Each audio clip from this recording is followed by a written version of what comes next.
My name is Darragh Loughran and I'm a technical specialist at SDG. Today we're showing you how to apply Epigard as a way to prolong the life of your agricultural structures.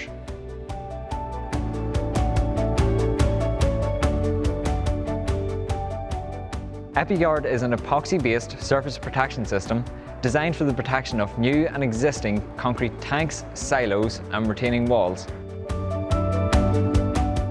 For new and existing surfaces, the concrete should be clean, dry and sound. For new concrete structures, the concrete should be at least 21 days old before the application of the coating. When mixing, mix only full units of Epigard. When mixing Epigard, the full tin of hardener should be added to the base tin and mixed thoroughly.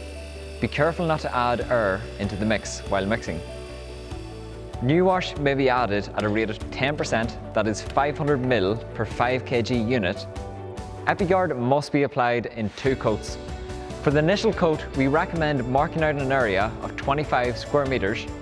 1 tin will cover this full area. If we follow this process, it will ensure accurate consumption of the product. Recoat time is around 4 to 6 hours, and second coat time shouldn't exceed 48 hours.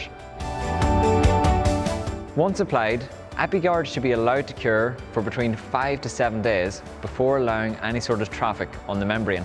Epigard will protect your structures for a minimum of 10 years against any sort of effluent erosion.